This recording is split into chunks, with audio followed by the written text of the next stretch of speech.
বছরেও অন্ধকারে এই রোহিঙ্গা প্রত্যাবাসন, মিয়ানমারকে আরও কূটনৈতিক চাপ দেওয়ার তাগিদ।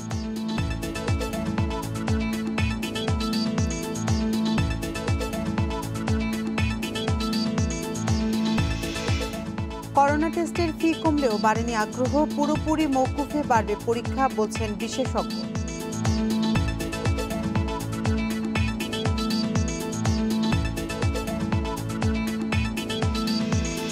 9 মাস পর পূর্ণ হচ্ছে আওয়ামী লীগের সহযোগী সংগঠনের কমিটি, বিতর্কিত থাকলে কড়া ব্যবস্থা।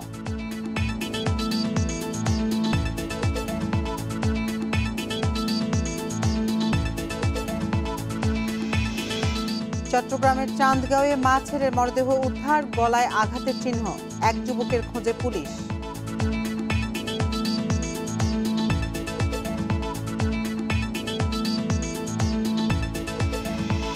হাবিব ব্যাংকের শেয়ার বেচাকেনা, 160 কোটি টাকার কর ফাঁকি, অভিযুক্ত পাকিস্তানের 9 ব্যক্তি।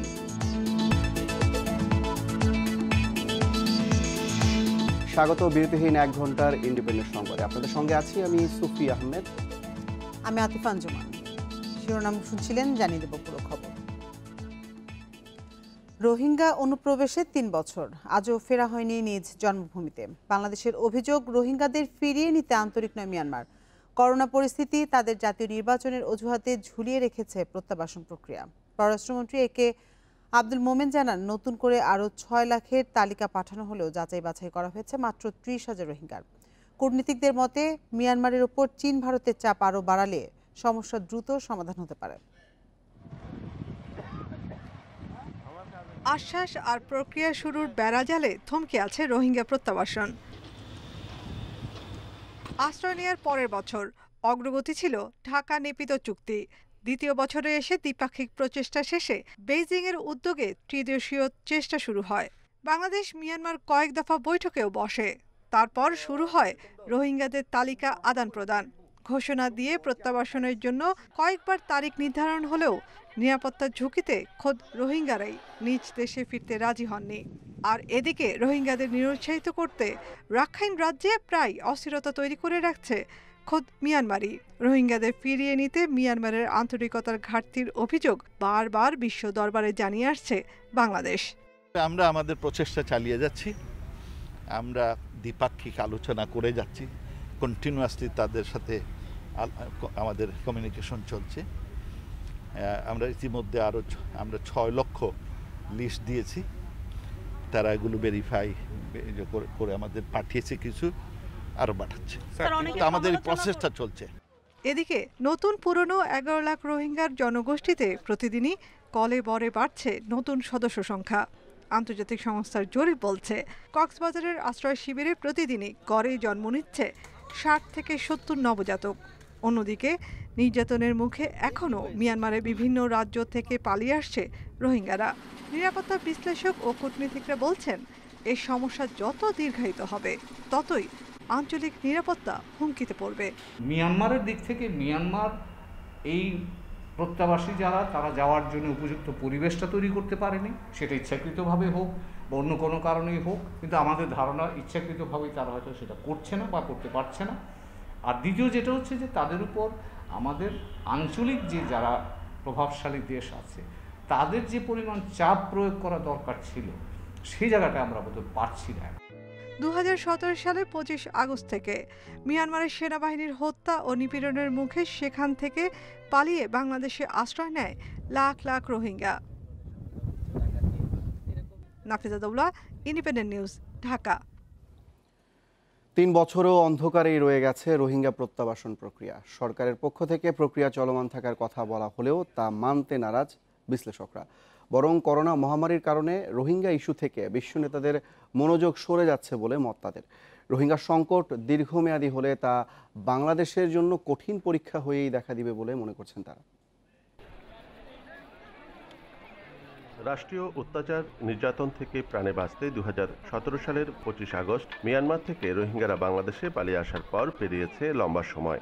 কক্সবাজারের 2 উপজেলা টেকনাফ, উখিয়াতেই মূলত রোহিঙ্গাদের অবস্থান। এই সংকটের জন্য মিয়ানমার সরকারকে দায়ী করে রোহিঙ্গাদের ফেরাতে জাতিসংঘ সহ বিভিন্ন ফোরামে শুরু থেকেই দাবি জানাচ্ছে বাংলাদেশ। রোহিঙ্গাদের ফেরাতে মিয়ানমারের নেওয়া পদক্ষেপ একেবারেই লোক দেখানো বলে মনে করছেন সংশ্লিষ্টরা। রোহিঙ্গারা বলছে, পূর্ণ নাগরিকত্বের অধিকার ফিরে পেলেই শুধু কেবল স্বদেশে ফিরবে তারা। নাগরিকত্ব পেলেই আমরা চলে যাব, তবে দেশে ফিরলে আমাদের হত্যাও করতে পারে, তাই নিরাপত্তা নিশ্চিত করার দাবি জানাই।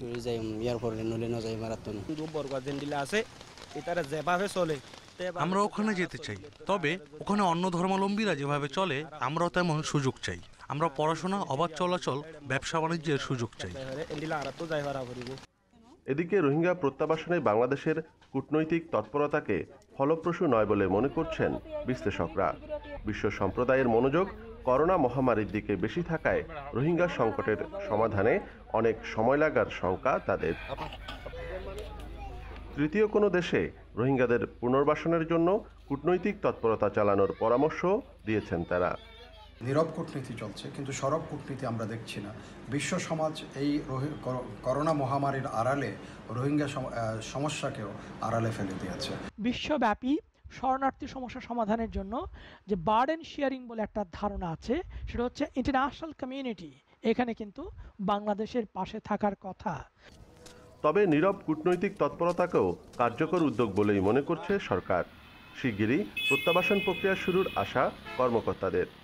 এই প্রত্যাবাসনটা যেন অতি শীঘ্রই শুরু করা যায় এবং এই মিয়ানমার, এই রাখাইন, এই রোহিঙ্গা রিফিউজিদেরকে যেন তাদের স্বদেশে আমরা পাঠিয়ে সসম্মানে পাঠাতে পারি, এই ব্যাপারে সরকার সদা সচেষ্ট। 2017 সালে বাংলাদেশে আসে প্রায় 11 লাখ রোহিঙ্গা। তাদেরকে দেশে ফেরাতে 2018 সালের জানুয়ারিতে গঠন হয় বাংলাদেশ মিয়ানমার যৌথ ওয়ার্কিং গ্রুপ। এরপর কয়েক দফা বৈঠক হলেও রোহিঙ্গা প্রত্যাবাসনে কার্যকর কোনো অগ্রগতি নেই। মানবিকতার কারণে এখন প্রায় 13 লাখ রোহিঙ্গার ভার বইছে বাংলাদেশ। অনুপম শীল, ইন্ডিপেন্ডেন্ট নিউজ, কক্সবাজার। এ বিষয়ে আরও জানাতে কক্সবাজার থেকে যুক্ত হয়েছে সহকর্মী ইফতেখার ফয়সাল। ইফতেখার, রোহিঙ্গা শরণার্থীদের নিয়ে কক্সবাজারের স্থানীয়রা কি বলছেন, কি ধরনের সমস্যার সম্মুখীন হচ্ছেন তারা? নিজ দেশে ফিরে যেতে রোহিঙ্গা নেতাদের কি দাবি? কক্সবাজারের মানুষের নানা ধরনের অভিযোগ রয়েছে। শুরুতেই যখন রোহিঙ্গারা এখানে আসছিল তখন তারা থাকার জন্য যেসব জায়গাগুলো বেছে নিয়েছিল সেখানে আগে থেকেই অনেক কৃষি জমি যেমন ছিল, একইভাবে পাহাড়ি বিভিন্ন জায়গায় স্থানীয় মানুষজনের যে সেখানে তারা বনায়ন করে সেখানে যে তাদের যে জীবন জীবিকার নির্বাহ করত, কিন্তু সেই জীবন জীবিকার উপর অনেকটা খড়গাঘাতের মতো রোহিঙ্গারা সেখানে এসে পড়ে এবং তাদের সেই জীবন জীবিকা ক্ষতিগ্রস্ত হয়। এবং এর পাশাপাশি যেটি হয়েছে, রোহিঙ্গারা আসার পর থেকে কিন্তু কক্সবাজারের জীবনযাত্রারও একটি পরিবর্তন হয়েছে। আগে তারা সহজে যে স্থানীয়ভাবে উৎপাদন হওয়া বিভিন্ন কৃষিজ দ্রব্য খুব সহজে কম টাকায় কিনতে পারতেন, সেটির দাম কিন্তু অনেক বেড়ে গেছে। একইভাবে নিত্য প্রয়োজনীয় যেসব দ্রব্যগুলো রয়েছে সেগুলোও এখানে যেহেতু চাহিদা বেড়ে গেছে, মানুষের সংখ্যা বেড়ে গেছে, এই কারণে সেগুলোর দামও কিছুটা বাড়তির দিকে। এবং এই কারণে এখানে স্থানীয় যে জনসাধারণ রয়েছে তাদের মধ্যে এক ধরনের বিরূপ প্রতিক্রিয়া সবসময়ই থাকে। এর চেয়ে বড় বিষয় সেটি হচ্ছে এমনিতেই স্বাভাবিক চলাচল সহ নানা ধরনের নিরাপত্তা ঝুঁকির মধ্যেও তাদেরকে থাকতে হয়। কারণ কক্সবাজারের টেকনাফ এবং কক্সবাজারে মিলে স্থানীয় যেসব জনসাধারণের যেই সংখ্যা তার চেয়ে অনেক বেশি পরিমাণে রোহিঙ্গা এখানে বসবাস করছে। অনেকটাই বলা যায় যে স্থানীয় জনসাধারণের সংখ্যালঘু হয়ে এই এলাকায় দাঁড়িয়েছে, যার কারণে তারা মনে করেন যে তারা একটি বিপদের সময় কিংবা সংকটকালে রোহিঙ্গাদের আশ্রয়ের জন্য তারা নিজেরাও চেয়েছিলেন রোহিঙ্গারা সেখানে আশ্রয় নিক, কিন্তু এখন যে পরবর্তীতে তাদের যে ফিরে যাওয়ার প্রক্রিয়া সেটি কিন্তু যথাসময়ে শুরু হয়নি বলে তারা মনে করেন। এবং তারা মনে করেন যে যদি তারা যত দ্রুত ফিরে সেটাই তাদের জন্য মঙ্গলজনক বলে তারা মনে করেন। আর সার্বিকভাবে যদি আমরা এখানকার অবস্থা বলি, সেক্ষেত্রে রোহিঙ্গাদের মধ্যেও আমরা একই ধরনের মনোভাব দেখতে পেয়েছি। তারা বলছেন যদি তাদের যেই নাগরিক মর্যাদাটুকু আছে সেটি যদি তাদের দেয়া যায় সেক্ষেত্রে তারা ফিরে যেতে ইচ্ছুক।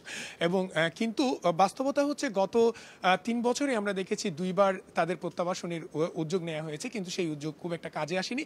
3 বছরে একজন রোহিঙ্গাকেও স্বাভাবিক প্রক্রিয়ায় ফেরানো যায়নি। কবে নাগাদ তাদেরকে ফেরানো যাবে সেটিও এখন প্রশ্ন রয়ে গেছে, কারণ আমরা 90-এর দশকে দেখেছি তাদের প্রত্যাবাসন শুরুর পরও ফেরাতে প্রায় 1 দশক সময় লেগেছে। কারণ এখনো যদি প্রত্যাবাসন শুরুও হয় সেক্ষেত্রেও অনেক দীর্ঘ সময় কিন্তু যেতে হবে। তো এই কারণগুলো নিয়ে আসলে আরো বাংলাদেশে আরো ভাবা উচিত বলে এখানকার বিশ্লেষকরা মনে করেন। তো এই ছিল মোটামুটি এখানকার খবর। রোহিঙ্গা প্রত্যাবাসন নিয়ে কক্সবাজার থেকে জানাচ্ছেন সহকর্মী ইফতেখার ফয়সাল। করোনা টেস্টের নতুন ফিস নির্ধারণ করা হলেও আগ্রহ ফেরেনি মানুষের। নমুনা নষ্ট হয়ে যাওয়া, রিপোর্ট পেতে দেরিসহ নানা ভোগান্তি পোহাচ্ছে পরীক্ষা করাতে আসা ব্যক্তিরা। তবে করোনার নমুনা পরীক্ষার ফি পুরোপুরি মওকুফ করে দেয়া হলে টেস্টের প্রতি মানুষের আগ্রহ বাড়তে পারে বলে মনে করছেন জনস্বাস্থ্য বিশেষজ্ঞরা। ৮ মার্চ সংক্রমণ দেখা দেওয়ার পর থেকেই করোনা পরীক্ষা হচ্ছিল বিনামূল্যে, কিন্তু গত ২৯ জুন থেকে করোনার পরীক্ষা করানোর জন্য ফি নির্ধারণ করে দেয় সরকার। তাতে হাসপাতালে গিয়ে নমুনা জমা দিলে ২০০, আর বাড়ি থেকে নমুনা সংগ্রহ করলে ৫০০ টাকা নির্ধারণ করা হয়। এরপর থেকে ক্রমাগত টেস্টের প্রতি আগ্রহ কমতে থাকে মানুষের। এমন অবস্থার পরিপ্রেক্ষিতে গেল ২০ আগস্ট ফি কমিয়ে দেয় স্বাস্থ্য বিভাগ। হাসপাতালে পরীক্ষা করানোর জন্য ১০০ টাকা এবং বাসা থেকে সংগ্রহ করা নমুনার জন্য নির্ধারণ করা হয় ৩০০ টাকা। তবে এরপরও ফি নিয়ে অসন্তোষের পাশাপাশি পরীক্ষার রিপোর্ট পেতেও নানা ভোগান্তি পোহাচ্ছে মানুষ। এখান থেকে ওই বিল্ডিং আসেন, ওখান থেকে এই বিল্ডিং আসেন, মানে এক হজবর্ণ অবস্থা আর কি। সরকারি মেডিকেলে এখানে দেখতে পাচ্ছি, আর বাকি সবকিছু ঠিকঠাক আছে। একটা শুধু বিষয় হয়রানি হচ্ছে সবাই। করোনার পরীক্ষা টাকা নেয় বিদায় তারা অন্য চিকিৎসাগুলো করতে পারতেছে না করোনা পরীক্ষার জন্য। সবাই তো টাকা দিয়ে করতে পারে না, ফ্রি হলে একটু ভালোই হয়।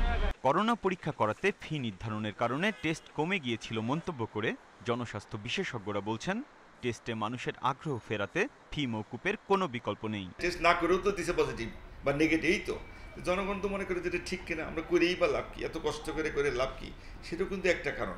সেই জন্য আমি মনে করি যে টাকাটা নেওয়া হচ্ছে এটাও না হয় গভর্নমেন্ট ইচ্ছা করলে মওকুফ করে দিতে পারে, বিনা পয়সায় টেস্টটা করা উচিত। আর মানুষের আস্থা কিন্তু আমাদের ফিরিয়ে আনতে হবে। যে প্রেক্ষাপটে এই ফিসটা আরোপ করা হয়েছিল সেই প্রেক্ষাপটে আমার মতে এখন আর নেই। সরকার এই মুহূর্তে antigen, rapid antigen test, antibody টেস্টের কথাও চিন্তা করছে। সেই দিক বিবেচনা করলে আমার মনে হয় এই মুহূর্তে এই ফিস আরোপটা আবারও যদি সরকার বিবেচনা করে বন্ধ করে দেয় তাহলে সাধারণের জন্য আরো ভালো হবে। প্রতিষেধক টিকা আসার আগ পর্যন্ত স্বাস্থ্যবিধি কঠোরভাবে মেনে চলার পরামর্শ দিলেন বিশেষজ্ঞরা। বড় লোকের রোগ, এটা গরিব মানুষের হবে না, এই ধরনের ফিলিং কিন্তু রয়ে গেছে। সেটাও তো ভুল বার্তা, কথা তো সত্য না। কারণ করোনা ধনী গরিব ছোট বড় রাজা প্রজা কাউকে তো চিনে না, সে যাকেই সুযোগ পায় তাকেই তো আক্রান্ত করবে, এটা তো সত্য। আপনার অন্তত মাস্ক তো পড়তে পারেন।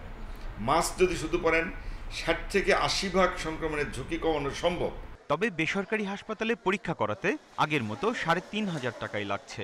বাসা থেকে নমুনা সংগ্রহের ক্ষেত্রে দিতে হবে ৪৫০০ টাকা। Biprajit Chanda, independent news, Dhaka. সময় শেষ হলেও এখনও নিবন্ধনের আবেদনই করেনি ৩৫০০ হাসপাতাল, ক্লিনিক, ডায়াগনস্টিক সেন্টার।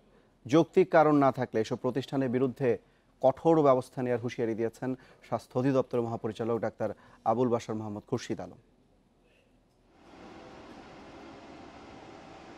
লক্ষ্মীপুরের রয়্যাল হাসপাতাল অনুমোদন না নিয়েই চলছে বছর ধরে, করা হয়নি নিবন্ধনের আবেদনও। পাশেই আরেক হাসপাতাল মুখলিসুর রহমান হেলথ কেয়ার। এই হাসপাতাল দুটির মতো আরও ২৫টি হাসপাতালের নেই লাইসেন্স। অধিকাংশ আবেদন আমরা পেয়েছি, দু একজন যারা আবেদন করেনি একেবারে নতুন, তাদেরকে আমরা বন্ধই রেখেছি এবং বন্ধ রাখার জন্য আমরা নির্দেশনা দিয়েছি। রংপুরে হাসপাতাল, ক্লিনিক, ডায়াগনস্টিকের সংখ্যা ৩৩৩। এখনও আবেদন করেনি ৮৭টি। অনেক প্রতিষ্ঠান চলছে নিবন্ধন না নিয়েই।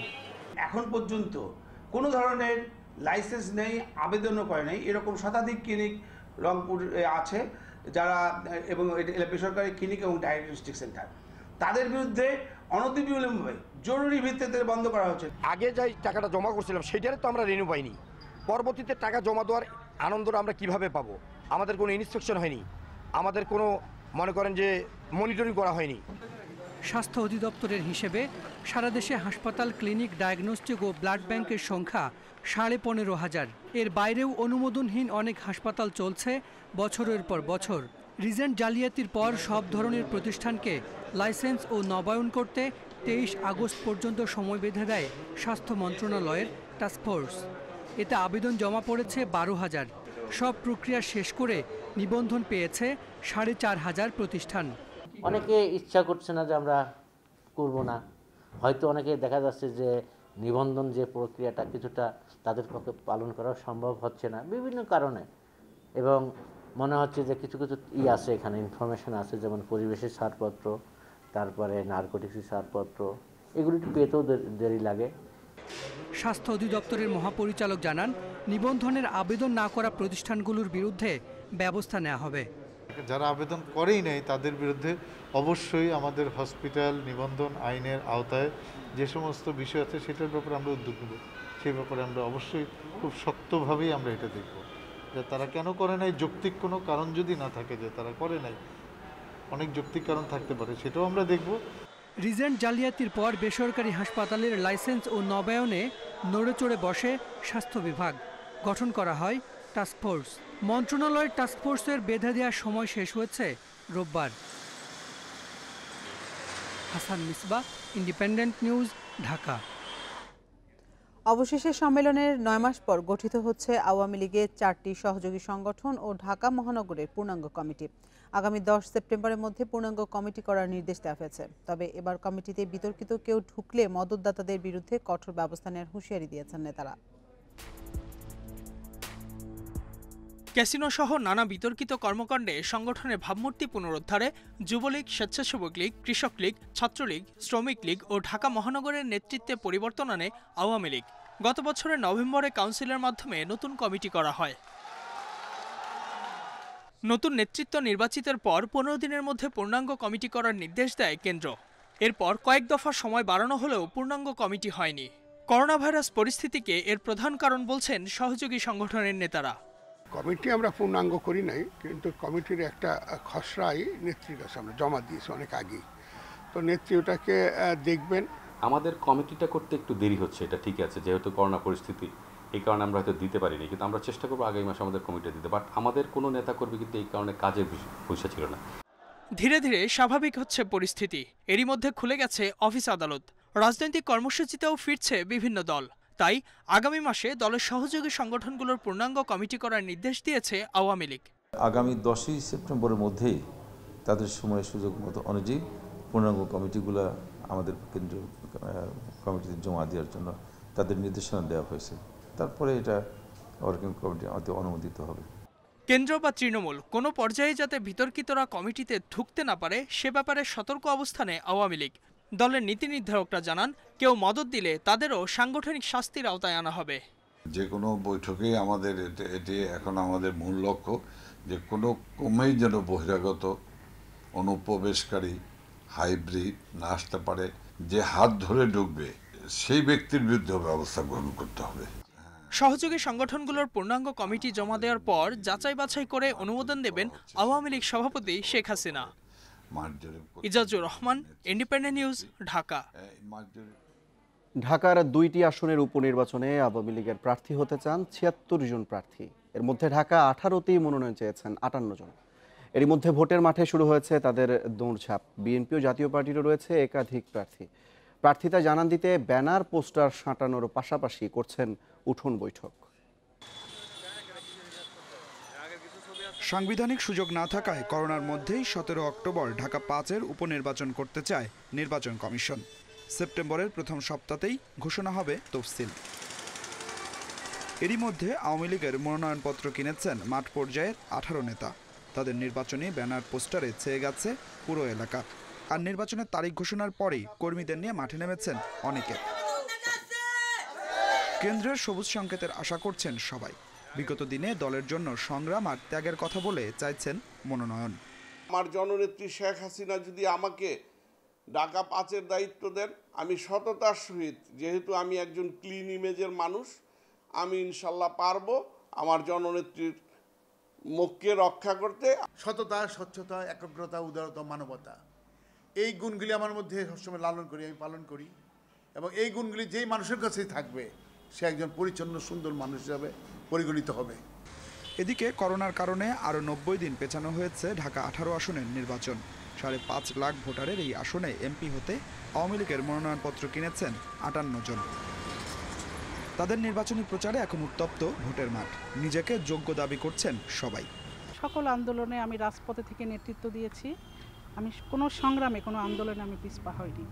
তো সুতরাং আমি মনে করি আমার রাজনীতির বয়স প্রায় 40 বছর। সব কিছু মিলিয়ে দল আমাকে মূল্যায়ন করবে, এটি আমার আশা। বাংলাদেশ আওয়ামী লীগের যে ভৌগোলিক অবস্থান, সব মিলে অনেক কিছু তাদেরকে বিবেচনায় রেখে কাজ করতে হয়। সুতরাং এখানে আবেগতাড়িত হওয়ার কিছু নাই। আমার এই সাদা কাপড়ে অদ্যাবধি কোনো দাগ নাই, তো সুতরাং আমি তো আশা করতেই পারি। এই আসনে বিএনপির প্রার্থী হতে মাঠে 3 জন, আছে জাতীয় পার্টিরও একাধিক প্রার্থী। এখনকার যে সিচুয়েশন, এই সিচুয়েশন মাঠ পর্যায়ের কথা বিবেচনা করে আমি বিশ্বাস করি আমাকে পার্টি মনোনয়ন দিবে ইনশাআল্লাহ। এবং গত নির্বাচনে কিন্তু পার্টি আমাকে মনোনয়ন দিয়েছিল, পরবর্তী যেহেতু ঐক্যফ্রন্ট ছিল বিভিন্ন কারণে তখন আমাকে চেঞ্জ করেছে। সংসদ সদস্য হাবিবুর রহমান মোল্লা এবং সাহারা খাতুন মারা যাওয়ায় ঢাকা 5 ও ঢাকা 18 আসন শূন্য হয়। Adilur Rahman, independent news, Dhaka. চট্টগ্রামের চান্দগাঁওয়ে একটি বাড়ি থেকে মা ও ছেলের মরদেহ উদ্ধার করা হয়েছে। তাদের গলায় ধারালো অস্ত্রের আঘাতের চিহ্ন পাওয়া গেছে বলে জানিয়েছে পুলিশ। নিহতরা হলেন গুলনাহার বেগম ও তার 9 বছরের ছেলে রিফাত। পুলিশ জানায় 2 ছেলে মেয়েকে নিয়ে ওই বাড়িতে ভাড়া থাকতেন গুলনাহার। মেয়ে ময়ূরী আক্তার স্থানীয় একটি কারখানার শ্রমিক। সোমবার সন্ধ্যায় কাজ থেকে ফিরে মা ও ভাইয়ের মরদেহ দেখতে পান। ময়ূরীর অভিযোগ, ফারুক নামের স্থানীয় এক যুবক তাদের উত্ত্যক্ত করতেন। ঘটনার পর থেকে পলাতক ফারুক। ঘটনা তদন্তে কাজ চলছে বলে জানিয়েছে পুলিশ।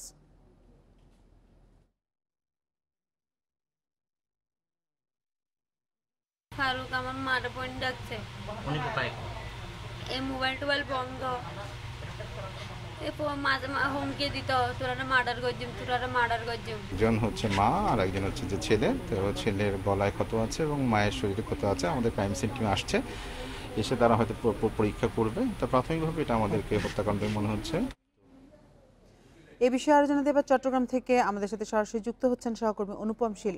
অনুপম, এ ঘটনায় কোনো মামলা হয়েছে কিনা, আর স্থানীয় যে যুবককে খোঁজা হচ্ছে তার বিরুদ্ধে নিহতদের স্বজন কি ধরনের অভিযোগ করেছে?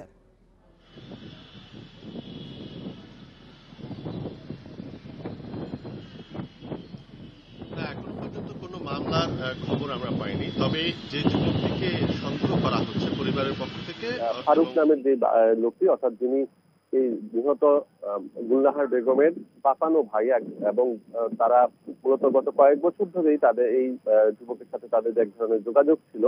সেই যুবককে যদি ধরা যায় তাহলে এই ঘটনার রহস্য অনেকটাই উদ্ঘাটিত হবে বলেই তারা ধারণা করছেন। এবং এই ফারুকের সাথে আসলে ফারুকের যে যোগাযোগ সেটি করা এখনো যায়নি, তবে ফারুককে খোঁজা হচ্ছে। খুব শীঘ্রই এই ব্যাপারে হয়তো পুলিশ যেটি বলছে যে তারা এই ফারুককে ধরতে পারবেন, এরকম একটি আশার কথা তারা পুলিশ শুনিয়েছেন। এবং এক্ষেত্রে মূলত এই ফারুক তাদের যে এই যে গুলনাহার বেগম, এই গুলনাহার বেগমের মূলত তার স্বামী তাকে বিয়ে করার পর আরো একটি বিয়ে করেন এবং তার বিয়ে করে তিনি মূলত নোয়াখালীতে থাকতেন এবং গুলনাহার বেগম তার এক পুত্র এবং এক কন্যা সন্তান নিয়ে চট্টগ্রামে থাকতেন। তো তারা এর আগে বহদ্দারহাট এলাকায় থাকতেন, তখন থেকেই মূলত ফারুকের সাথে তাদের পারিবারিক যোগাযোগ শুরু হয়েছিল এবং ফারুক সে সময় থেকে তাদের বাসায় আসা যাওয়া করতো। গত 7 মাস ধরে তারা গতকাল যে ঘটনাটি ঘটেছে, অর্থাৎ পুরাতন চাঁদগাঁও থানার পেছনে যে পাথনিয়া গোদা এলাকায় তারা এই বাসায় যান এবং সেখানে যাওয়ার পরেও ফারুকের যে যাতায়াত সেটি ছিল। এবং এই ফারুক বিভিন্ন সময়ে যে নিহত গুলনাহার বেগমকে নানা ধরনের হুমকি ধামকি দিত বলে গতকালকে আমরা গুলনাহার বেগমের মেয়ের কাছে শুনেছি। এবং সেই ধারাবাহিকতাই ধারণা করা হচ্ছে ফারুক হয়তো এই গুলনাহার বেগমকে হত্যা করে থাকতে পারে।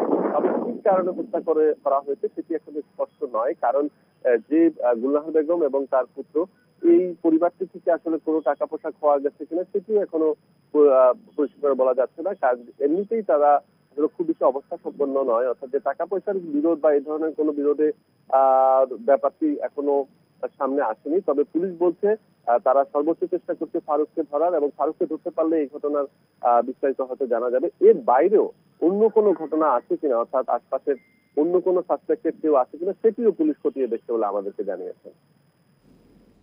চট্টগ্রামের মা ও ছেলে হত্যাকাণ্ডের বিষয়ে জানাচ্ছিলেন আমাদের সহকর্মী অনুপম শীল। এদিকে ব্রাহ্মণবাড়িয়ার বাঞ্ছারামপুরে নিজ বাসায় খাটের নিচ থেকে 2 ভাই বোনের মরদেহ উদ্ধার করেছে পুলিশ। উপজেলার সলিমা গ্রামে সোমবার রাতে এই ঘটনা ঘটে। নিহতরা হলো ওই গ্রামের কামাল উদ্দিনের ছেলে কামরুল ইসলাম ও মেয়ে শিফা আক্তার।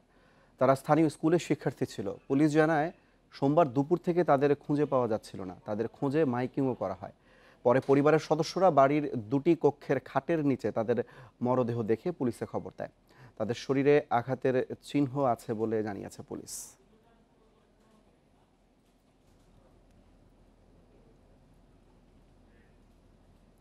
কক্সবাজারের চকরিয়ায় নির্যাতনের শিকার মা ও 2 মেয়ে জামিনে মুক্ত হয়েছেন। সোমবার দুপুরে কক্সবাজারের চকরিয়ায় জুডিশিয়াল ম্যাজিস্ট্রেট আদালত এই জামিন দেন। পাশাপাশি আগামী 7 দিনের মধ্যে ঘটনা তদন্তে প্রতিবেদন দাখিল করতে পুলিশকে নির্দেশও দেওয়া হয়েছে। এদিকে জামিন আদেশের পর নির্যাতনের শিকার মা ও 2 মেয়ের আইনজীবী জানান, গরু চুরির যে অভিযোগ তোলা হয়েছে তা ভিত্তিহীন, আর ঘটনার অনুসন্ধানে কাজ শুরু করেছে জেলা প্রশাসনের তদন্ত দল। এদিকে মা মেয়ের পক্ষে মামলা লড়বে জাতীয় মানবাধিকার কমিশন। গত 22 আগস্ট রাতে গরু চুরির অভিযোগে কক্সবাজারের চকরিয়ার মা ও মেয়েকে কোমরে রশি বেঁধে নির্যাতন করা হয়। পরে এই নির্যাতনের ভিডিও সামাজিক যোগাযোগ মাধ্যমে ছড়িয়ে পড়লে সমালোচনার ঝড় ওঠে।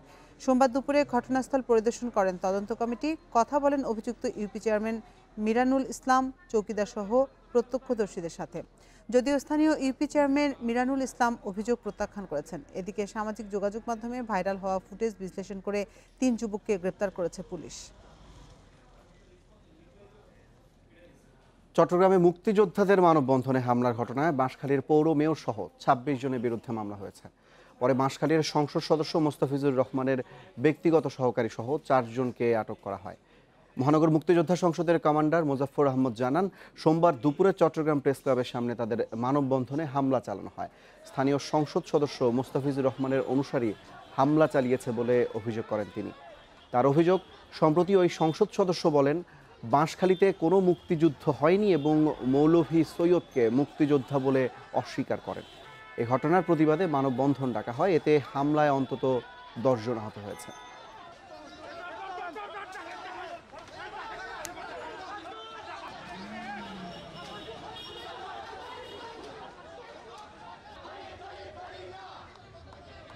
মুক্তিযোদ্ধা সন্তানরা আহত হয়েছেন, অনেক সাংবাদিক মিডিয়ার কর্মীরা আহত হয়েছেন।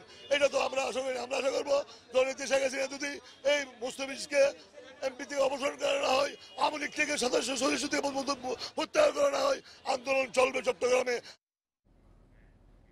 নারায়ণগঞ্জে ধর্ষণের পর হত্যার শিকার বলা হচ্ছিল যে স্কুল ছাত্রীকে 1.5 মাসেরও বেশি সময় পর বাড়ি ফিরেছে সে। জানায় তার সঙ্গে এমন কিছুই হয়নি, অথচ এ ঘটনায় কারাগারে আছেন 3 আসামি। অভিযোগ উঠেছে, রিমান্ডে মারধর করে তাদের কাছ থেকে মিথ্যা স্বীকারোক্তি আদায় করা হয়েছে। ঘটনা তদন্তের আশ্বাস দিয়েছেন জেলা পুলিশ সুপার। নারায়ণগঞ্জ শহরের দেওভোগ পাক্কা রোড এলাকার বাড়ি থেকে 4 জুলাই নিখোঁজ হয় 5ম শ্রেণীর এক ছাত্রী। অনেক খোঁজাখুঁজির পর সন্ধান না পেয়ে 6 আগস্ট সদর থানায় অপহরণ মামলা করেন তার বাবা। গ্রেপ্তার হয় রকিব, আব্দুল্লাহ ও খলিল নামে স্থানীয় 3 জন। পুলিশের দাবি, আদালতে স্বীকারোক্তিমূলক জবানবন্দি দেন তারা। এতে ধর্ষণের পর হত্যা করে কিশোরীর মরদেহ শীতলক্ষ্যা নদীতে ভাসিয়ে দেওয়ার কথা জানানো হয়। তবে 1.5 মাসেরও বেশি সময় পর রোববার বাড়ি ফিরে আসে ওই স্কুল ছাত্রী। তার বাবা মা জানান, মেয়েটি পালিয়ে বিয়ে করে বন্দর উপজেলার নবীগঞ্জে ছিল এতদিন। মামলা প্রত্যাহারও করতে চান তারা। আমি কিচ্ছু মিথ্যা বলবো না, আমি একটা মা, আমি যে অশান্তি বুক করছি আমি চাই না এই 3টা ফ্যামিলি আমার মতন এই অশান্তিটা বুক করুক। আমি চাই ওনারও শান্তিতে আমার মতন, আমার মেয়ে যেমন আমি পেয়েছি ওরা যেমন ছেলেগুলো বুকে নিয়ে ঘুমাইতে পারে। ওরা যেন কোনো মামলা যেন না থাকে, আমি এই ব্যবস্থাই করবো। আমার সন্তান আমি পাইছি, আমি মামলা তো অবশ্যই প্রত্যাহার করব। বিষয়টি জানার পর ক্ষুব্ধ আসামিদের স্বজনরা। তাদের অভিযোগ, রিমান্ডে মারধর করে স্বীকারোক্তি আদায় করেন তদন্ত কর্মকর্তা। তবে তদন্ত কর্মকর্তা তা অস্বীকার করেছেন। রাইতে জুলাইয়া মারছে আমার স্বামীরে, মানা পর্দা আমার স্বামী বলে এটি কইছে, আর আমার স্বামীরে এটা কইছে। মেয়ে তো জীবিত আছে, আমার ছেলে এটা করে নাকি, আর আমার ছেলেকে টাকার ইয়ে মনে করে এটা করাইছে। মেয়ের বাপে মেয়ে অত মেয়ের আত্মীয় স্বজন আমাদের কাছে স্বীকারোক্তি তো মূল্যহীন। আদালতে তো স্বীকারোক্তি দিচ্ছে, মানে 164 একই রকম, এমন 2 আদালত হয়েছে, 2 ম্যাজিস্ট্রেট দিচ্ছে। ভাই তাহলে কিরকম মিল হইলো কিরকম? জেলার অতিরিক্ত পুলিশ সুপার বলছেন, তদন্তে গাফিলতি আছে কিনা খতিয়ে দেখা হবে। আসামিদের জবানবন্দির বিষয়টিও জানানো হবে ম্যাজিস্ট্রেটকে। যদি অন্যায়ভাবে মারধর করে থাকে অথবা কোনো অবৈধ লেনদেন হয়ে থাকে, এটা আমরা যথাযথভাবে দেখব, যাতে কোনো অবস্থাতেই সাধারণ মানুষ হয়রানির শিকার না হয়, এটা আমরা দেখব। গ্রেপ্তার 3 জন এখনও আছেন কারাগারে। আসামিদের মুক্তি ও তদন্ত কর্মকর্তার বিচারের দাবি জানিয়েছেন তাদের স্বজনরা। Independent news desk. হাবিব ব্যাংকের যোগসাজশে বাংলাদেশের শেয়ার বেচাকেনায় 160 কোটি টাকা কর ফাঁকি দিয়েছে পাকিস্তানের 9 ব্যক্তি ও 1 প্রতিষ্ঠান। বাংলাদেশ ব্যাংকের পরিদর্শনে এই জালিয়াতি ধরা পড়েছে। বিষয়টি নিষ্পত্তি করতে এনবিআর চেয়ারম্যানের কাছে আইনি ব্যাখ্যা চেয়েছে কেন্দ্রীয় ব্যাংক। বেশ কিছুদিন হয়ে গেলেও চিঠির উত্তর দেয়নি এনবিআর। পাকিস্তানের সরকারি বেসরকারি অংশীদারত্বের প্রতিষ্ঠান হাবিব ব্যাংক লিমিটেড। ঢাকাসহ বাংলাদেশের বেশ কিছু শহরে রয়েছে এ ব্যাংকের শাখা। সম্প্রতি ব্যাংকটির ঢাকা অফিস পরিদর্শন করে বাংলাদেশ ব্যাংক। এতে ধরা পড়ে কর ফাঁকির ঘটনা। প্রতিবেদন বলছে 2009 থেকে 19 সাল পর্যন্ত পাকিস্তানের 9 ব্যক্তি ও এক প্রতিষ্ঠান হাবিব ব্যাংকের মাধ্যমে পুঁজিবাজারে লেনদেন করে। এ সময় তারা প্রায় 111 কোটি টাকা কর ফাঁকি দেন, যার বিলম্ব ফি হয় প্রায় 49 কোটি টাকা। এ বিষয়ে প্রতিক্রিয়া জানতে যোগাযোগ করা হয় হাবিব ব্যাংকের ঢাকা অফিসে। দীর্ঘক্ষণ অপেক্ষা করেও ব্যাংকটির কর্মকর্তারা দেখা করেননি। ফাঁকি দেয়া কর পরিশোধে ব্যাংকটিকে নির্দেশ দেয় বাংলাদেশ ব্যাংক, কিন্তু টাকা না দিয়ে ব্রোকারেজ হাউসের উপর দায় চাপায় হাবিব ব্যাংক। পাশাপাশি 3 আইনজীবীর মতামত নিয়ে প্রমাণের চেষ্টা করে লেনদেনে কর ফাঁকি হয়নি। আবার এই বিষয়ে জাতীয় রাজস্ব বোর্ড এনবিআরেরও মতামত নেয়ার অভিমত দেয় প্রতিষ্ঠানটি। 3 বিষয় ব্যাখ্যা চেয়ে এনবিআর চেয়ারম্যান বরাবর চিঠি দেয় বাংলাদেশ ব্যাংক। চিঠিতে জানতে চাওয়া হয় আলোচ্য লেনদেনে ক্যাপিটাল গেইন ট্যাক্স প্রযোজ্য হবে কিনা, এছাড়া ফাঁকি দেয়া করে জরিমানা হবে কিনা তাও জানতে চাওয়া হয়। সে তো রাজস্ব বোর্ডে চিঠি দিয়েছে, কারণ মানুষ তো ইনভেস্ট করতেই পারে, বাইরে ইনভেস্টর তো করতেই পারে। সেই ক্ষেত্রে কোনো ব্যত্যয় ঘটেছে কিনা সেটা তাদেরকে করা জানাইছে এবং তারা তাদেরকে এই হিসেবে অভিহিত করছে। এখনো সেই উত্তর পায়নি। যোগাযোগ করা হলে এনবিআর চেয়ারম্যান জানান বিষয়টি তিনি জানেন না। পরে যোগাযোগ করা হয় বোর্ডের এক সদস্য, একজন প্রথম সচিবের সঙ্গে। তারাও জানান বিষয়টি নজরে নেই, তবে খতিয়ে দেখা হচ্ছে বলেও জানান বোর্ডের এক প্রথম সচিব। এদিকে বিশ্লেষকেরা বলছেন কর ফাঁকি প্রমাণ হলে দায় বর্তাবে হাবিব ব্যাংকের ঘাড়ে। ট্রানজেকশন গুলো ডিল করতেছে তো হাবিব ব্যাংক, তারপরে বিনিয়োগের পরে টাকাটা রিপ্যাট্রিয়েশন হয়ে তাদের মাধ্যমে। ব্যাংক টাকা কারোর পক্ষে পাঠাচ্ছে, তখন তো তারা দেখবে না যে এই টাকার সূত্রটা কি, এবং বিশেষ করে বড় অঙ্কের টাকা হলে যে সে টাকার রেমিটেন্সের যে সূত্রটা তো তাদের অবশ্যই দেখতে লাগবে। Ruhul Amin, independent news, Dhaka. চলতি বর্ষা মৌসুমে টানা বৃষ্টি ও পানির চাপে প্রায় 1 মাস ধরে ভাঙছে নওগাঁ সদরের হাঁসাইগাড়ি দুবলহাটি ইউনিয়নের সংযোগ সড়ক। এর মধ্যে সড়কের প্রায় 3 কিলোমিটার অংশ ভেঙে বিভিন্ন স্থানে ক্ষতিগ্রস্ত হয়েছে। সড়কটি বেশি ঝুঁকিপূর্ণ হয়ে পড়ায় প্রশাসনের নির্দেশে 7 আগস্ট থেকে যান চলাচল বন্ধ রয়েছে। নওগাঁ সদর উপজেলার প্রত্যন্ত এলাকা হাঁসাইগাড়ি বিল। বছরের অধিকাংশ সময় পানি থাকলেও বর্ষা মৌসুমে এই বিলকে ঘিরে সৃষ্টি হয় মনোমুগ্ধকর পরিবেশ। বিলের মাছ দিয়ে একে বেঁকে বয়ে গেছে 17 কিলোমিটার পাকা সড়ক। টানা বৃষ্টি ও পানির প্রবল চাপে এরই মধ্যে ভেঙে গেছে সড়কটির প্রায় 3 কিলোমিটার অংশ। এতে কোথাও কোথাও সড়কটি সরু হয়ে প্রায় বিচ্ছিন্ন হওয়ার অবস্থা। সড়কটি রক্ষায় বাঁশ, গাছের ডাল ও কচুরি পানা দিয়ে ভাঙন রোধের চেষ্টা করছে স্থানীয়রা। ঝুঁকিপূর্ণ এই সড়কে সাময়িকভাবে বন্ধ রয়েছে স্বাভাবিক যান চলাচল। ফলে বিলের প্রাকৃতিক পরিবেশ দেখতে এসে বিমুখ হয়ে ফিরে যাচ্ছেন আগ্রহী অনেক দর্শনার্থী।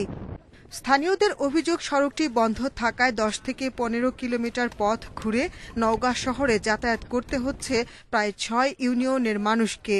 সড়কটি দ্রুত সংস্কার করে হাঁসাইগাড়ি বিলকে পর্যটন স্থান হিসেবে গড়ে তোলার দাবি তাদের। রাস্তার দুই পাশে অনেক নাড়ু এবং পানি উপাসনের রাস্তা অনেক ভেঙে গিয়েছে। যেটা মেনলি পর্যটন বান্ধব, সেই ক্ষেত্রে যদি গভর্নমেন্টের কিছু দৃষ্টি দেন, এই জায়গাটা পর্যটন নগর হিসাবে গড়ে তোলার জন্য অনুরোধ জানাচ্ছি। হাঁসাইগাড়ি ইউনিয়ন সহ আরো 5-6টি ইউনিয়নের নওগাঁ সদরের সাথে যে সংযোগ সড়ক, সেটা রক্ষার জন্য মাননীয় প্রধানমন্ত্রী আমার এমপি মহোদয়ের মাধ্যমে প্রয়োজনীয় ব্যবস্থা গ্রহণ করবেন। এলজিইডি কর্তৃপক্ষ জানিয়েছে সড়কটি সংস্কারে একটি প্রকল্প প্রস্তাবনা সংশ্লিষ্ট দপ্তরে পাঠানো হয়েছে। বরাদ্দ পেলে দ্রুত সংস্কার কাজ শুরু হবে। এখানে চলন বিল একটা প্রকল্প প্রস্তাব করা হয়েছে, তার মধ্যে আমরা এটা যাতে পর্যটন স্পট হিসেবে করা যায় এই জন্য সেখানে এটা প্রস্তাব করছি।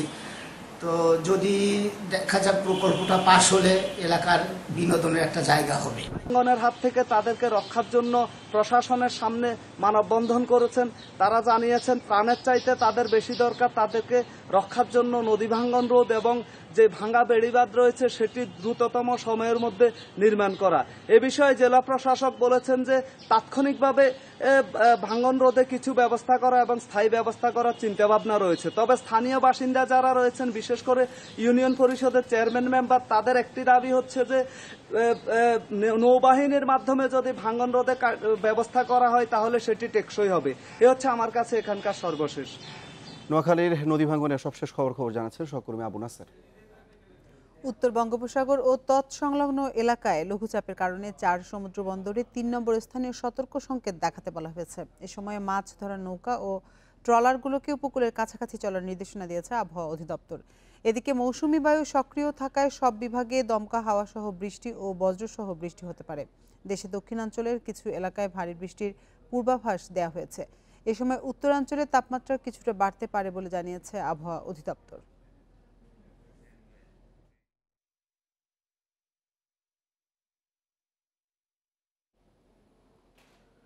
ইলিশের উৎপাদন বাড়াতে বাংলাদেশের পরামর্শ নিচ্ছে মিয়ানমার ও ভারত। মৎস্য গবেষণা কেন্দ্র বলছে, নদীতে অভয় আশ্রম গড়ে তোলা মা ইলিশ ও জাটকা রক্ষার উদ্যোগ এখন অন্য দেশের জন্য মডেল। ইলিশ উৎপাদনে শীর্ষ দেশ হওয়ায় আন্তর্জাতিক মহলে এই মাছ নিয়ে দেখা দিয়েছে আগ্রহ। এবছর ইলিশ উৎপাদনে লক্ষ্যমাত্রা ধরা হয়েছে 5.5 লাখ মেট্রিক টন। রূপালী সম্পদ ইলিশ স্বাদে ও গন্ধে অতুলনীয় বলেই বাঙালি রসনায় বিশেষ মর্যাদা দখল করে আছে এই মাছ। দেশের জলসীমা ছাড়াও Bharat, Myanmar, Pakistan, Iran, Iraq, Kuwait, Bahrain, Indonesia, Malaysia ও থাইল্যান্ডে দেখা মেলে ইলিশের। ইলিশ উৎপাদনে গত 10 বছরে বেশ কিছু পদক্ষেপ নিয়েছে সরকার। মা ইলিশ বাঁচাতে 6টি অভয়াশ্রম গড়ে তোলা হয়েছে। এদের মধ্যে পটুয়াখালী, ভোলা, চাঁদপুর, লক্ষ্মীপুর, শরীয়তপুর, বরিশালের নদীপথের 416 কিলোমিটার এলাকায় ইলিশ শিকার নিষিদ্ধ। সেই সাথে আশ্বিন মাসের প্রথম পূর্ণিমা থেকে 22 দিন মা ইলিশ ধরা নিষিদ্ধ করা হয়েছে। আবার 2 মাস থাকে জাটকা শিকার বন্ধ। মৎস্য গবেষণা কেন্দ্র বলছে, 10 বছর আগে ইলিশের উৎপাদন ছিল 2.98 লাখ টন, কিন্তু এখন প্রায় 5.5 লাখ টন। 5,33,000 মেট্রিক টন ইলিশ উৎপাদন হয়ে আসছিল এবং আমরা আশা করছি, যেহেতু এবার একটু আগে থেকে ইলিশ আসা শুরু হয়েছে এবং সেই হিসাবে আমরা 5.5 লক্ষ মেট্রিক টন ইলিশের উৎপাদন পৌঁছে যাবে বলে আশা করি। এবছর মোটামুটি যেভাবে পানি প্রবাহ বৃদ্ধিপ্রাপ্ত হয়ে আসছে, ইলিশ আগস্টে আসা শুরু হয়েছে, সেই হিসাবে আমরা আশা করি যে ইনল্যান্ড ওয়াটার অর্থাৎ আভ্যন্তরীণ জলাশয়, প্রধান নদ নদীর ইলিশও কম পরিমাণে আসবে না। এটা প্রায় 40% থেকে 50%-এর দিকে আশা করা যায় হয়ে যাবে। এ অবস্থায় গঙ্গায় ইলিশের উপস্থিতি বাড়াতে তৎপর হয়েছে ভারত। পশ্চিমবঙ্গের গঙ্গা ছাড়াও রূপনারায়ণ, দামোদর নদীতে ইলিশের মজুদ বাড়াতে তৎপর হয়েছে তারা। মিয়ানমারও বাড়াতে চায় ইলিশের উৎপাদন। তাই বাংলাদেশের নেয়া ব্যবস্থাপনা, কর্মকৌশল ও মাঠ পর্যায়ে বাস্তবায়নের নীতি অনুসরণ করতে যাচ্ছে প্রতিবেশী দেশগুলো। যেহেতু ট্রান্সবাউন্ডারি ইস্যু, তারাও তাদের প্রজনন ক্ষেত্র, বিচরণ ক্ষেত্র চিহ্নিত করে সময় নির্ধারণ করে, তারা ডিম ছাড়ার সময় নির্ধারণ করে, বাচ্চা লালন পালনের সময় নির্ধারণ করলে তাহলে তাদের অঞ্চলও তাদের মতো করে এই ইলিশ চলাচল করবে, বড় হবে। তখন আরেকটি দেশের ইলিশ সম্পদের উপরে তাদেরকে ওই চুরি করে ধরা বা অন্যভাবে হানা দেওয়ার কোনো প্রয়োজন হবে না। মৎস্য গবেষণা কেন্দ্রের তথ্য বলছে, 10 বছর আগে দেশের 21টি উপজেলার নদ নদীতে ইলিশ পাওয়া যেত। বর্তমানে 125টি উপজেলার নদ নদীতে পাওয়া যাচ্ছে ইলিশ। Shahriar Anirban, independent news, Dhaka. ময়মনসিংহের ত্রিশালে ব্রহ্মপুত্র নদের বালুমহাল ইজারার মেয়াদ শেষ হয়েছে প্রায় 4 মাস আগে, কিন্তু এখনও সেখানে চলছে অবৈধভাবে বালু উত্তোলন। ব্যবসায়ীরা জানান, আগের ইজারাদারই টাকা আদায় করছেন, আর ইজারাদারদের দাবি স্থানীয় প্রশাসনের মৌখিক অনুমতি নিয়ে তিনি টাকা নিচ্ছেন।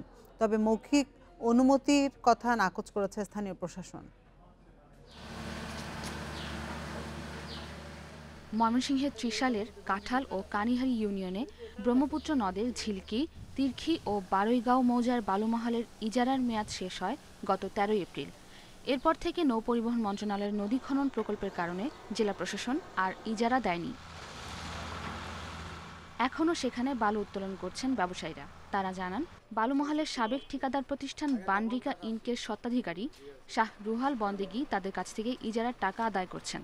দেখা গেছে যে এই যে পানিতে অনেক বালু বাইসে গেছে, তারপরে এখন যেতটুকু তুলে আনুন যা তারে 300 টাকা করে দিয়ে আমাদের তুলে আনতে হইতেছে। এসিলেন স্যার বলছে আর কি, যে ওই বন্দিকের সাথে মিল্লা বালুরা বিক্রি করে ফেলেন। উনি 100 টাকা যারা কমাইছে, তাহলে বালুটা বিচ্ছা ফেলেন। এ বিষয়ে মুঠোফোনে বারবার যোগাযোগের চেষ্টা করা হলেও শাহরুহাল বন্দেগী নাগাল পাওয়া যায়নি। তবে প্রতিষ্ঠানটির ব্যবস্থাপক মুজিবুর রহমান বলেন, এসিল্যান্ড তরিকুল ইসলামের মৌখিক অনুমতি নিয়েই তারা ইজারার টাকা আদায় করছেন। তবে এসিল্যান্ড মৌখিক অনুমতির বিষয়টি নাকচ করে দিয়েছেন। গভর্নমেন্ট অনুমতি দিয়েছে বলতে আমরা তুলতেছি। এসিল্যান্ড অনুমতি দেওয়া মানে গভর্নমেন্ট দেওয়া। আমরা তো ক্ষতিগ্রস্ত, তারপরে হলে তো অনেক পেপারস আছে, কাগজপত্র, এগুলো তো তারা আসছিলেন যে যেহেতু ঝড় বৃষ্টির মধ্যে বন্যা হয়েছিল, তো বললো যে স্যার আমাদের বালুগুলো তো বিক্রি করা দরকার। পরে বিশ্বাস বসে ঠিক আছে যারা বিক্রি করুক, কার কাছ থেকে যারা নিবে না নিবে সেটা তো আমরা ঠিক করে দিই না। গভর্নমেন্ট এটার সাথে আমরা বা ডিসি অফিস কেউই আমরা কিছু জানি না। জেলা প্রশাসন জানায় এখন ইজারা নেই, তাই বালু তোলা ও টাকা আদায় করা অবৈধ। অভিযোগ খতিয়ে দেখার আশ্বাস দেন প্রশাসক। ইজারা আমরা কাউকে দেয়নি, ইজারা তো তোলার কিছু নাই। ইজারা সেটা তো তাহলে তারা অন্য কাজ করতেছে, আমি তাহলে একটু খোঁজ নিয়ে দিচ্ছি। স্থানীয়রা জানান, গত 5 মাস ধরে প্রতিদিন অবৈধভাবে কয়েকশো ট্রাক বালু তোলা হচ্ছে ব্রহ্মপুত্র নদের বালুমহাল থেকে। এতে সরকার হারাচ্ছে মোটা অঙ্কের রাজস্ব। Independent news desk. বিশ্বে করোনা একদিনে সবচেয়ে বেশি মৃত্যু শনাক্ত ভারতে। 24 ঘন্টায় দেশটিতে প্রাণ গেছে 854 জনের। নতুন রোগী শনাক্ত হয়েছে প্রায় 60 লাখ। এ নিয়ে মোট মৃত 58,500 ছাড়ালো। মোট আক্রান্ত 31.5 লাখের বেশি। প্রাণহানি কমেছে যুক্তরাষ্ট্র, ব্রাজিলে। 24 ঘন্টায় ব্রাজিলে মৃত্যু হয়েছে 679 জনের। দেশটির মোট প্রাণহানি 1,15,000-এর বেশি। যুক্তরাষ্ট্রে একদিনে প্রাণ গেছে 509 জনের। করোনা মিলছে 40,000 মানুষের দেহে। ব্রাজিলে কমলেও মৃত্যু বেড়েছে লাতিন আমেরিকার অন্য 2 দেশ আর্জেন্টিনা ও কলম্বিয়ায়। দেশ দুটিতে 24 ঘন্টায় প্রাণ হারিয়েছে 381 ও 296 জন। এদিকে কোভিড-19 চিকিৎসায় প্লাজমা থেরাপির ব্যবহার পরীক্ষামূলক বলে বিবেচনা করেছে বিশ্ব স্বাস্থ্য সংস্থা। যুক্তরাষ্ট্রে প্লাজমা থেরাপির অনুমোদনের পর একথা জানিয়েছেন সংস্থার প্রধান বিজ্ঞানী সৌম্য স্বামীনাথন। বিশ্বে প্রাণহানি ছাড়িয়েছে 8,16,000। মোট সংক্রমণ 2,38,00,000-এর বেশি। বিশ্বজুড়ে করোনা মহামারী শুরুর পর প্রথম পর্যায়ে এই প্রাণঘাতী রোগ মোকাবেলায় অসামান্য সাফল্য পেলেও এবার বিপাকে পড়েছে দক্ষিণ কোরিয়া।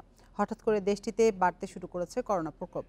24 ঘন্টায় দক্ষিণ কোরিয়ায় করোনা শনাক্ত হয়েছে 280 জন। টানা 14 দিন ধরে গড়ে 2 থেকে 300 জনের দেহে শনাক্ত হচ্ছে করোনা ভাইরাস।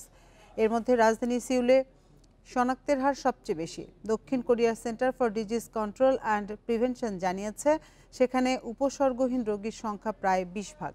এই অবস্থায় দেশজুড়ে লকডাউন জারির কথা ভাবা হচ্ছে। পাশাপাশি সব শিক্ষা প্রতিষ্ঠান বন্ধ করার পরামর্শ দিয়েছেন বিশেষজ্ঞরা। মাস্ক পরা বাধ্যতামূলক করা সহ অন্যান্য স্বাস্থ্যবিধি কঠোরভাবে মেনে চলার নির্দেশনাও দেওয়া হয়েছে।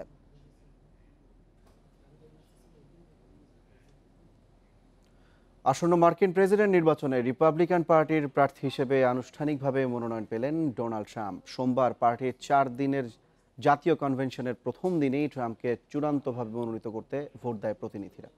প্রার্থী হতে ট্রাম্পের প্রয়োজন ছিল 1276 জন প্রতিনিধির সমর্থন। সেখানে 2064 ভোট পেয়ে মনোনয়ন নিশ্চিত করেন তিনি। প্রতিনিধিদের ভোটে জয়ী হওয়ার পর ট্রাম্প বলেন, এবারের নির্বাচন হবে ঐতিহাসিক। আগামী বৃহস্পতিবার ট্রাম্পের আনুষ্ঠানিকভাবে মনোনয়ন গ্রহণের মধ্য দিয়ে শেষ হবে এই 4 দিনের কনভেনশন। এর আগে গত সপ্তাহে ট্রাম্পের প্রতিদ্বন্দ্বী হিসেবে ডেমোক্রেটিক পার্টির প্রার্থী হিসেবে চূড়ান্ত মনোনয়ন পান জো বাইডেন। আগামী 3 নভেম্বর অনুষ্ঠিত হবে দেশটির প্রেসিডেন্ট নির্বাচন।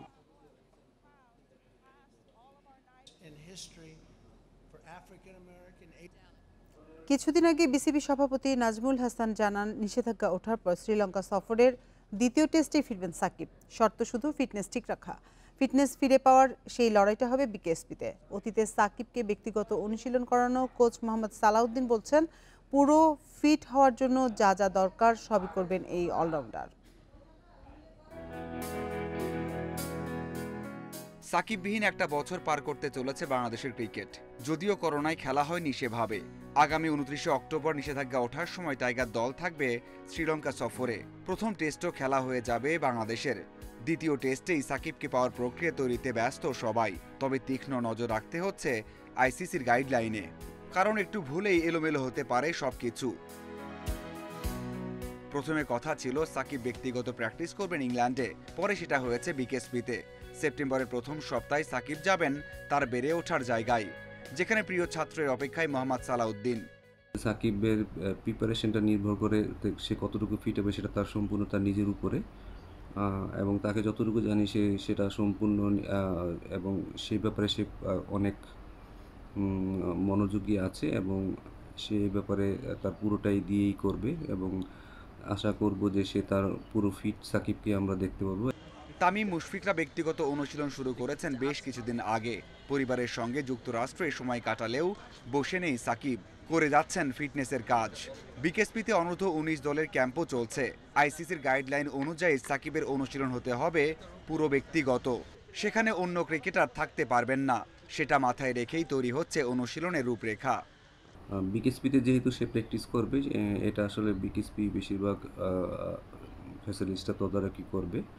আমার সাথে এই নিয়ে খুব বেশি কথা হয়নি, আসলে যদি বাংলাদেশ যখন আসবে তখন এই নিয়ে হয়তো আমরা বসবো বা বসতে পারি, তারপরে হয়তো আমরা ডিসিশন নিব যে আমরা কীভাবে আগাবো। আইপিএল চলাকালে গুরু সালাউদ্দিনকে ভারতে নিয়ে গিয়ে কাজ করেছেন ব্যাটিংয়ের। বিশ্বকাপে তার ফল পেয়েছে হাতে নাতে।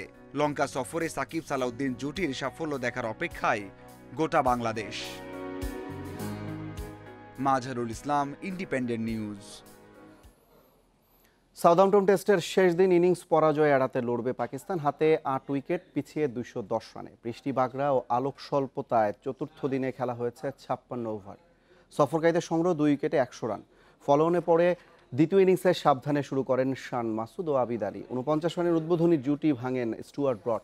18 রান করে আউট হন মাসুদ। সেট হওয়া আবিদ আলীকে 42 রানে থামিয়েছেন জেমস অ্যান্ডারসন। টেস্টে প্রথম পেসার হিসেবে 600 উইকেটের ল্যান্ডমার্কে পৌঁছাতে অ্যান্ডারসনের দরকার আর মাত্র 1 উইকেট। এর আগে আজহার আলীর অপরাজিত সেঞ্চুরিতেও ফলন এড়াতে পারেনি পাকিস্তান। ইংল্যান্ডের 583 রানের জবাবে প্রথম ইনিংসে অল আউট হয় 273 রানে।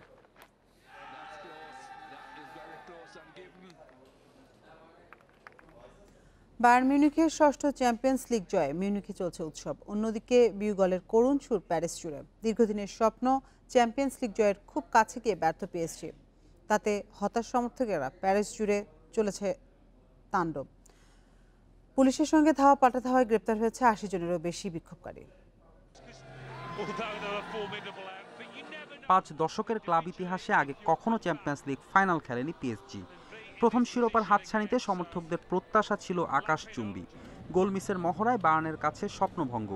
উন্মত্ত সমর্থকরা সেটা মেনে নিতে পারছেন না কোনোভাবেই। প্যারিসের পথে পথে হয়েছে ভাঙচুর। চ্যাম্পস এলিস এভিনিউতেও দাঙ্গাই বেঁধে যায়।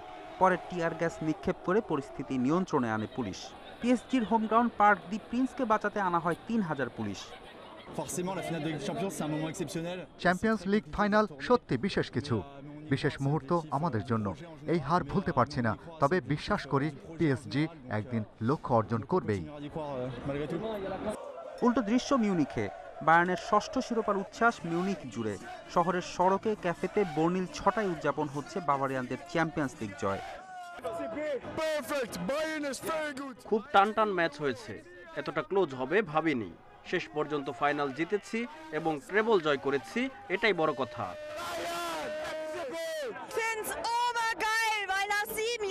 দারুণ, অনেক ধন্যবাদ হানসি ফ্লিককে, অসাধারণ অর্জন, এটুকুই বলতে পারি। উৎসবে মেতে ছিল ফাইনালের ভেন্যু লিসবনও। যদিও চ্যাম্পিয়ন্স লিগের ইতিহাসে এই প্রথম ফাইনাল হয়েছে দর্শক শূন্য স্টেডিয়ামে। ম্যাচ চলাকালে স্টেডিয়ামের বাইরে জনসমাগম কম থাকলেও বায়ার্নের জয়ে ভিড় বাড়ে। স্থানীয় একটি ফোয়ারায় উদ্দাম নৃত্যে বিজয় উল্লাস করে বাভারিয়ান ভক্তরা। ফেরদৌস ইসলাম, ইন্ডিপেন্ডেন্ট নিউজ। করোনা ভাইরাসে আক্রান্ত কিংবদন্তি স্প্রিন্টার উসাইন বোল্ট। গণমাধ্যমের খবর, রোববার করোনা টেস্ট করানোর পরদিনই রিপোর্ট পজিটিভ এসেছে। সেলফ আইসোলেশনে আছেন তিনি। পরিবার, বন্ধু বান্ধব নিয়ে মজা করতে পছন্দ করেন জ্যামাইকান গতি দানব। 21 আগস্ট ছিল বোল্টের 34তম জন্মদিন। করোনা ঝুঁকির মধ্যে অতিথিদের নিয়ে উৎসব করেছেন। বিশেষ দিনের আয়োজন এবার শঙ্কায় ফেলে দিয়েছে। বোল্টের পার্টিতে ছিলেন গেইল, স্টার্লিং এর মতো ক্রীড়া তারকারা।